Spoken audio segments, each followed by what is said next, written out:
Good morning students. समाजशास्त्र की YouTube कक्षा में आपका स्वागत है। भारतीय समाज के बारे में या हम यूँ कहें कि समाजशास्त्र की मूल अवधारणा आज हम चर्चा करते हैं परिवार। हम परिवार में जन्म लेते हैं, पले बड़े होते हैं और परिवार में ही हमारा निधन होता है। हमारा संपूर्ण जीवन जिस दूरी पर टिका हुआ है वही परिवार कहलाता है। परिवार अंग्रेजी शब्द फैमिली रोमन शब्द फैमुलस से बना है, जिसका अर्थ है नौकर। सामान्य अर्थ में परिवार के लिए पति पत्नी और बच्चों का होना आवश्यक है। इनमें से किसी एक के अभाव में परिवार समूह गृहस्थ समूह कहलाएगा। परिवार स्त्री और पुरुष और उनकी संतान इससे बनता है। स्त्री और पुरुष के लिए परिवार प्रजनन मूलक कहलाता है और संतान के लिए जन्म मूलक परिवार होता है। मैकाइवर और पेज कहते हैं, एक परिवार पर्याप्त निश्चित यौन संबंध द्वारा परिभाषित एक ऐसा समूह है जो बच्चों के जनन व लालन पालन की व्यवस्था करता है। इलियट मेरिल कहते हैं, परिवार पति पत्नी और बच्चों से मिलकर बना एक जैविक सामाजिक इकाई है। लूसी मेयर कहते हैं,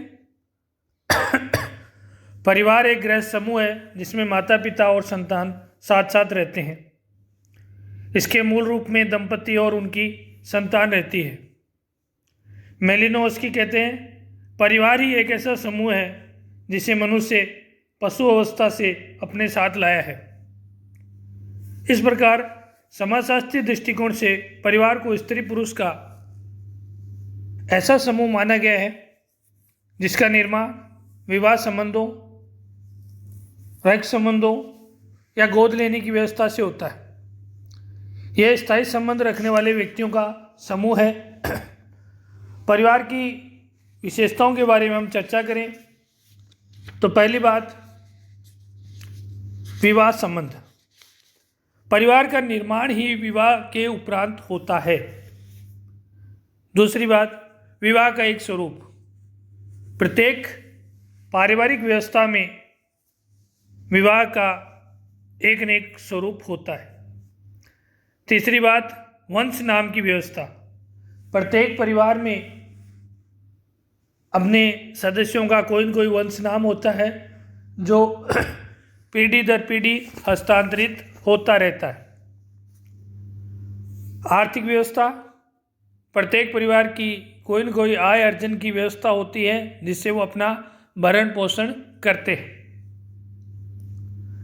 सामान्य निवास, प्रत्येक परिवार किसी न किसी निर्धारित स्थल पर निवास करता है। सार्वभौमिकता, परिवार का स्वरूप और आकार चाहे कोई भी हो, परंतु परिवार सार्वभौमिक है और पूरे विश्व में सभी समाजों में परिवार की उत्पत्ति समान रूप से पाई जाती है। सामाजिक नियंत्रण, परिवार अपने सदस्यों के व्यवहार को नियंत्रित करने का कार्य करता है। परिवार व्यक्तियों को सामाजिकरण की प्रक्रिया में सक्षम बनाता है। भावनात्मक आधार, परिवार के सदस्यों में परस्पर भावनात्मक संबंध होते हैं।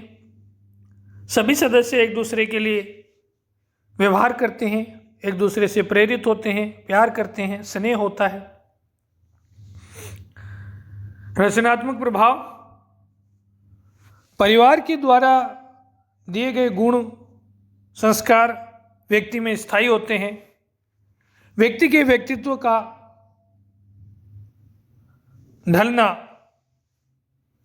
परिवार ही निर्धारित करता है। सीमित आकार, परिवार का सीमित आकार होता है। सदस्यों में परस्पर आत्मिक या आमने सामने के घनिष्ठ संबंध होते हैं। और सामाजिक संरचना में परिवार की केंद्रीय स्थिति होती है। परिवार एक परिवर्तनशील तत्व नहीं है। परिवार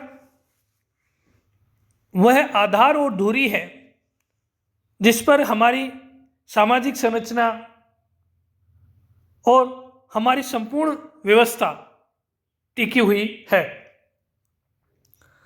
परिवार और विवाह दोनों की उत्पत्ति के जो सिद्धांतों की हम बात करें, जो समाजशास्त्र में प्रचलित है कि परिवार और विवाह की उत्पत्ति कैसे हुई। सबसे पहले शास्त्रीय सिद्धांत, प्रतिपादक प्लेटो, अरस्तु, इनकी मान्यता थी कि परिवार का आदिम स्वरूप पितृसत्तात्मक था। स्त्रियों पर आधिपत्य की धारणा के कारण परिवार और विवाह जैसी संस्था उत्पन्न हुई। दूसरा है यौन साम्यवाद का सिद्धांत। प्रतिपादक थे मॉर्गन, फ्रेजर, ब्रीफाल्ट। इनकी मान्यता है कि प्रारंभ में यौन साम्यवाद पाया जाता था और उसके बाद विवाह संस्था प्रादुर्भाव में आई। तीसरा एक विवाह का सिद्धांत, प्रतिपादक वेस्टरमार्क, मेलिनोवस्की। इनकी मान्यता है कि मनुष्य पशु अवस्था से ही परिवार अपने साथ लाया है।